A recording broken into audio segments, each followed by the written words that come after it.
Hi everyone, welcome back to my channel. For those of you that are new here, my name is Rochelle and I read a variety of different books, plus also have a disability.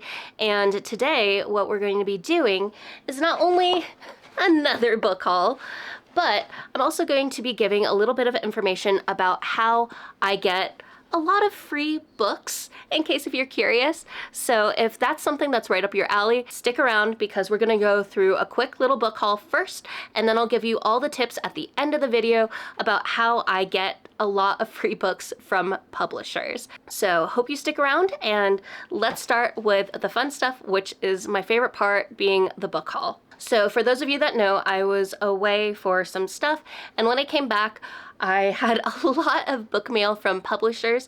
So some of it I have already opened, and some of it I have kind of left in the packages so that we can kind of act surprised together. But let's go and get those started, starting off with these. So this one here.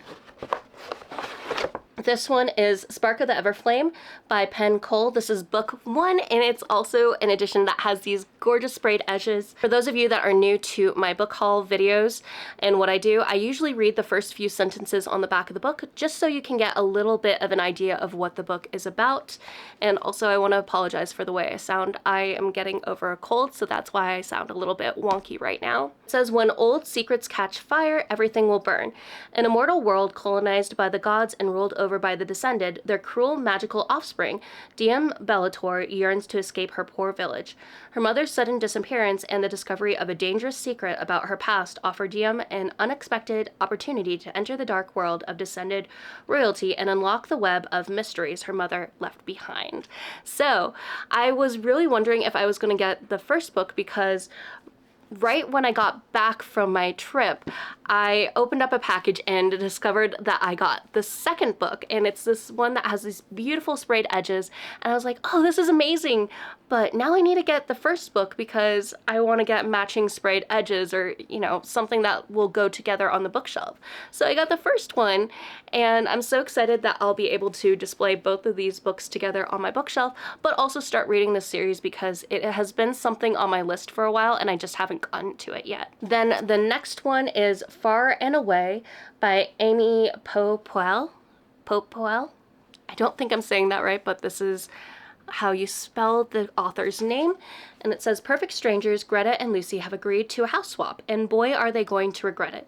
Lucy's hometown of Dallas has gone from home sweet home to vicious snake pit in the blink of an eye after her son makes a mistake he can't undo, and Greta's beloved flat in Berlin is suddenly up for grabs when her husband Otto takes a dream job in Texas without telling her. In the rush to leave town, Lucy and Greta make a deal, pack their bags, and thanks to Martini's desperation and some very rusty German, take off with absolutely no idea what they're getting themselves into.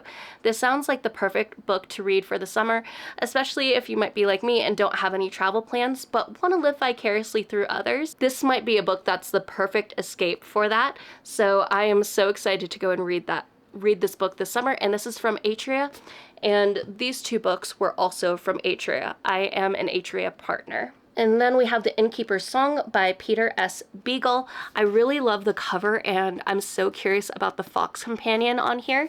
So this says, on a night like any other, 3 mysterious women arrive at an inn separately, one with a fox that is more than it seems, and Karsh, the innkeeper, has no choice but to let the tangled drama that follows them unfold beneath his roof. His stable boy, Rosseth, is so mesmerized by the 3 cloaked women, a warrior nun, a fabled adventurer, and the girl who was drowned and yet saved, that he soon finds a way to uncover what is perhaps their deepest secret. And then there is Takat, overwhelmed by tragedy, who continues his journey to the inn, refusing to let death bring an end to his love. Master of fantasy, Peter S. Beagle has crafted an unforgettable and award-winning novel of heartbreak and hope.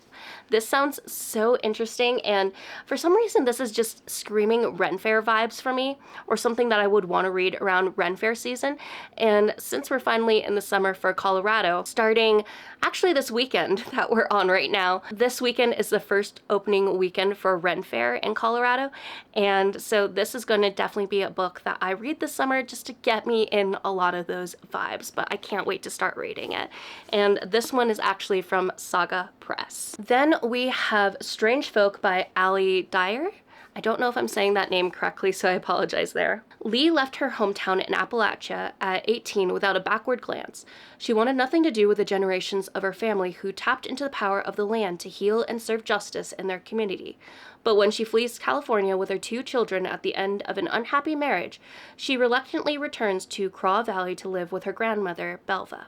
Lee has every intention of distancing herself from Belva's world of magic, until the target of one of her grandmother's spells is discovered dead, sending Lee on a quest for answers. This sounds so good, and it's not too thick of a book, so this would be a very, very quick read. I feel like this might be something that I read kind of going from the end of summer into fall, just to get a lot of those magical fall vibes that I really love so much. And this one is from Atria. I think a lot of these next books are from Atria. I got a lot of books from them and truthfully was very spoiled, but am so appreciative and grateful. So the next one is My Mother Cursed My Name by Edamali Saldago Reyes. And this says, for generations, the Oliveira's women have sought to control their daughters' destinies, starting with their names. In life, Olivedo constantly clashed with her carefree teenage daughter, Angustias. Then Angustias discovered she was pregnant and left her mother's home in search of her own. 10 years later, Angustias's daughter, Felicity, it's so hard to read when you have a cold, Felicitas, finally meets her estranged grandmother and is terribly disappointed when Olivedo is nothing like a grandmother should be. She is strict, cold, and dead. This one sounds like it definitely has a lot of familiar trauma in it, especially mommy issues. So this might be something that you might have to check your trigger warnings and see exactly what mood you're in before diving into this book.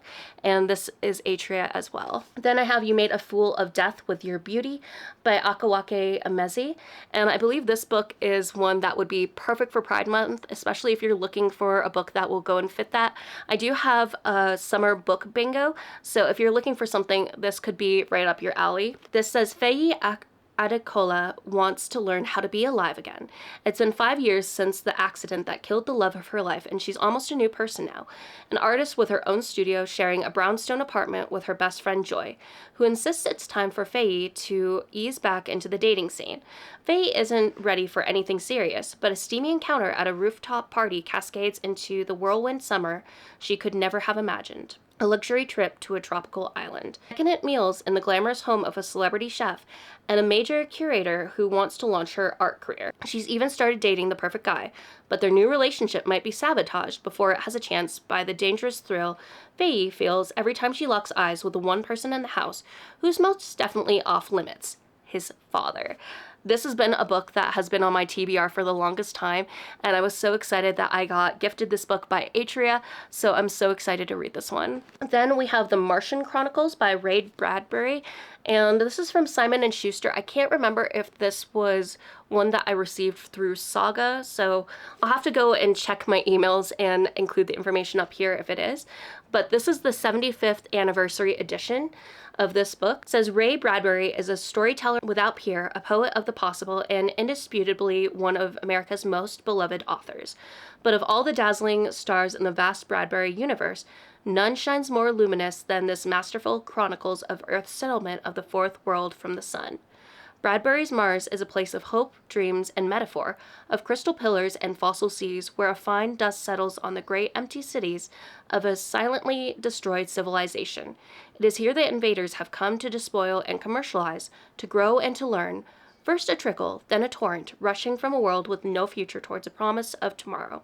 The Earthman conquers Mars, and then is conquered by it, lulled by dangerous lies of comfort and familiarity, and enchanted by the lingering glamour of an ancient mysterious native race. This sounds very dystopian, and for those of you that are new to my channel, I really love dystopian stories. They're some of my favorite ones to go and pick up, so I can't wait to go and read this. And I'm so excited that I got the 75th anniversary edition. That is so cool. Then I have Apostles' Cove by William Kent Kruger, and just so you get some information on this one. A few nights before Halloween, as Cork O'Connor gloomily ruminates on his upcoming birthday, he receives a call from his son Stephen, who is working for a nonprofit dedicated to securing freedom for unjustly incarcerated inmates. Stephen tells his father that decades ago, as the newly elected sheriff of Tamarack County, Cork was responsible for sending an Ojibwe man named Axel Boucher to prison for a brutal murder that Stefan is certain he did not commit. Cork feels compelled to reinvestigate the crime, but that is easier said than done. Not only is it a closed case, but Axel Boucher is inexplicably refusing to help. This really sounds interesting, and right up here on the sticker it says Indie Next 6/23/2025, and library reads August 1st, 2025. So this is an advanced reader's edition, and it's from Atria. Then we have The Palace of Eros by Caro de Robertis, and this one says, young Psyche secretly longs for a life away from the expectations and demands of men. When Eros, non-binary deity of desire, sees Psyche, she devises a plan to sweep her away to an idyllic palace. There, Eros and Psyche fall in love and experience untold passion under the cover of impenetrable darkness. But each morning, Eros flies away before light comes.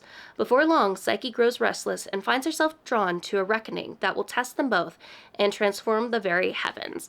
This is a book that would be absolutely perfect for Pride Month as well to read, and also would work for the summer bingo board I have created. I also will have the information for that down in the description below if you're just interested in joining or using it for a bingo at some point. And this one is from Atria as well. Then we have A Promise to Arlette by Serena Burdick. Sydney and Ida Whipple are living the suburban 1950s American dream, complete with 2 children and a white picket fence, which didn't seem possible when they first met in France at the height of World War II. Reveling in the present, they can almost convince themselves that their past is behind them. But when their neighbor shows off a newly purchased Man Ray photograph, Ida comes face to face with the person she loved and lost in the war, Arlette. Only Ida knows the truth about the photograph and why it can't possibly be authentic. In an attempt to right past wrongs, she travels to California, vowing to confront Man Ray. Sydney wakes to find his wife is missing and the photograph in question stolen, and all the secrets they've tried to bury come rushing back. This sounds so interesting, and I also really love how beautiful the cover is. This kind of gives me like more so spring vibes, especially when you're starting to see wildflowers pop up around the area that you live in. I don't know, it definitely screams spring and beginning of summer to me. Then last book is actually one that I received from an author. This author, I think, came across my booktube channel and reached out to me through email and asked if I would be interested in reading their book. And so this one is A Song at Dead Man's Cave by Anna Uden. Hopefully I'm saying your name correctly. And this author also has a YouTube channel, and I will put that information down in the description as well. So it says, never turn your back on the ocean. 2023, another person has disappeared at Dead Man's Cove in coastal Washington. Jaded from her job at the historic Irving Hotel, Zarya wanders to the scene of the tragedy. She has heard her Russian mother's tales of Rusalski, vengeful spirits that have died unclean deaths near a body of water, and never paid them much attention. But now in a misty headland beside an abandoned lighthouse, Zarya locks eyes with the Rusalka and is chosen to be the next victim. She must unearth the siren's tragedy before Rusalka Week, a period in early summer when water spirits roam freely on land. This sounds so interesting, definitely right up my alley. A little backstory on me: when I was growing up, I was absolutely obsessed with mermaids, sirens, things like that. I was also on the swim team way when I was a child, but I always have a guilty pleasure picking up books like that, so having something like this that is mixed with lore and is a bit of a thriller and a mystery, certainly up my alley, and I'm so excited to pick this up. Again, I am so thankful for the author reaching out to me and asking if I would be interested in picking up their book, because I am so excited to read this. So since the time that I did my last book haul, these are all the books that I have received in the mail. I have received 1, 2, 3, 4, 5, 6, 7, 8, 9, 10, 11, 12. I have received 12 books for free, either through programs that I'm a part of or through the kindness of the author themselves going and asking if I would be interested in their books and gifting me a copy. So now let's go and talk about how I've been able to get a lot of these free books and how this kind of happened, because it was definitely something when I started BookTube that I was so curious about and wanting to get more information on. So when I started my BookTube journey, I was seeing a lot of people that were getting ARCs like these. And for those of you that don't know, ARCs are advanced reader copies. These are books that will usually have a stamp such as this going and saying that it's an advanced reader edition and the date that it's on sale. It's also usually an uncorrected version, not for sale or quotation. And so a lot of the time authors will usually go and send out their books, whether it's themselves going and doing it or a publisher that they work with. And these books will be sent out to content creators that focus on doing a lot of book related content for them to go and read before the book gets published and to go and give reviews and hopefully hype up their books so it allows more viewers to know about the books, get excited about them, and maybe do pre-orders, because pre-orders for books are usually how authors end up going and being on the New York Times bestseller list, or how bookstores usually know there's a lot of people interested in those books, and so that they should go and get a bigger stock of those books as well. So as you can see, these are some of the advanced reader copies that I've gotten. I'll just kind of hold them up here. And with these books, like I said, I was not really sure like what you had to do, who you had to talk to basically get on this list to get these books. And with a lot of these, such as, for example, Saga Press, if you go and follow their social media platforms, specifically, let's say Instagram, a lot of the time they will go and have a post where it says, hey, we're looking for book influencers that would be interested in joining our programs. And for a lot of these programs like Saga Press, Atria, Simon Teen, Simon & Schuster, St. Martin's Press, just some of those, they'll usually submit these applications for people to go and apply to, and this might be a couple times a year or once a year. It kind of varies depending on the publisher and how big they are. And so once you go and apply to these, there will usually be a time frame that you'll go and hear back. Sometimes on the application itself, it will usually say, hey, these applications will close at the end of the month, and then usually wait a couple of weeks before you hear back.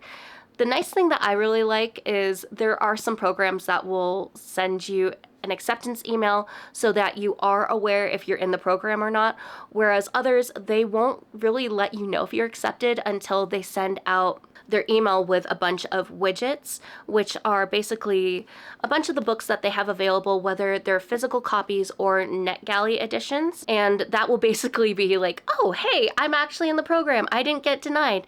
And then once you go through the email, you will get to see the books that they have available, whether it's for the month or for that season. So the fall season or something like that. And you can basically go through that email and say, yes, I'd like to request a copy of King of Ashes, or I would like to request a copy of A Forbidden Alchemy. Basically go through and fill out the information such as your email, your name, your address, and then you submit it. However, just because you went and requested that book does not mean that you're guaranteed to get that book. It's basically a luck of the draw. Someone that's working at the publication company might go and look through different things such as your Instagram or your TikTok or your YouTube to see how active you are, how much you go and talk about books, or they might look at facts such as, are you disabled? Are you BIPOC? Are you basically a part of a minority group, to make things fair and balance out the different types of creators they go and send these books to. So that's kind of how I was able to go and get these books. Now, because some of these programs are so big and so well known, a lot of the time, just because you go and submit an application to try to join this influencer program does not mean that you're able to go and get accepted. So if that happens, don't be discouraged. Definitely go and try again, try to go and apply, and continue sharing your love of books on your platforms. That is definitely something that I missed saying in the beginning. With a lot of these ones, you definitely want to go and make sure that you're talking about books on your channels.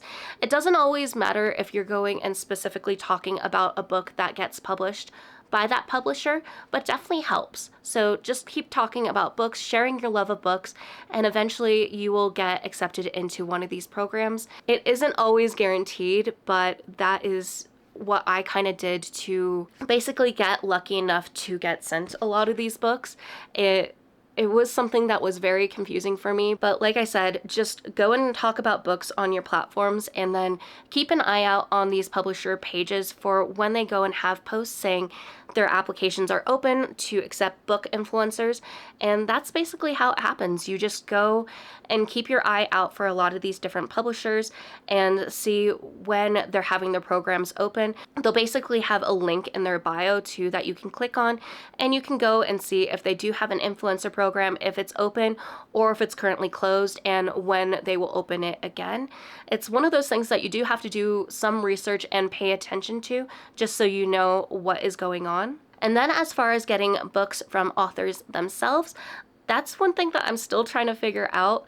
It seems like if you do go and talk about books and you're talking about a genre that is specifically something that that author fits in, they'll probably go and reach out to you via email. So make sure that your email is in somewhere where they can easily find it, whether or not it's in your description box for your YouTube channel or on your bio on a social media platform such as Instagram or TikTok. Just kind of make sure that that's somewhere where it's easy for the author to go and find, so they can reach out to you, and it's not one of those things where it's like they pop into the comments and you're not exactly sure if that's spam or a bot or something along those lines. And then next step for possibly going and getting ARCs, you can also go and reach out to a publisher or an author themselves. There's a lot of people out there that actually have really great formulas that you can use for what all to go include when you're trying to request getting a book from someone, and making sure that there's no information that you miss there. I haven't done too many of those, so I can't go and say that I have been successful in that. It's something that's a little bit intimidating, and this little introvert hasn't gotten the courage to do that quite yet. But yeah, so those are some of the tips that I have learned and some advice that I've gotten from other book creators as well, and how they've gotten books. This is just how I've ended up going and getting a lot of these books. I'm extremely grateful. I am a little bit overwhelmed because it's so kind, and something that I really am so excited for, because as you know from my channel, I do talk about a variety of books. I do a lot of book hauls, and one of my favorite things to receive in the comments is that I have talked about a book that someone has never heard about before, but they're so excited to go and read it and add it to their TBR, because as you know, there's so many amazing books out there, and sometimes it's not always easy to go and learn about them. So it gives me a lot of excitement to know that I'm doing something out there that lets people know about all of these amazing books that might not get talked about as much as they should, because all of these authors deserve so much love, because writing a book and putting it out there for someone else to read, that's so vulnerable and something that I would never have the courage to do. So much love to all of these authors. But yeah, I hope you enjoyed this video. I hope you learned some things, and if this is something that you'd like to know more about or would like me to make more videos on, please let me know down in the comments below. I love talking about books, and I'm sorry if things were a little bit sporadic. I still have a sick brain, so still recovering a little bit on my end, but wanted to share all these amazing books with you all because I'm just so grateful for all of it. But if you've made it to this point in the video and have no idea what to go and leave in the comments, I'd say maybe go and leave an airplane emote in honor of some of these books that I received and talked about in this video. And as always, I just want to say thank you so much for being here, and I want to remind you all that you are worthy and capable of amazing things. Bye, friends.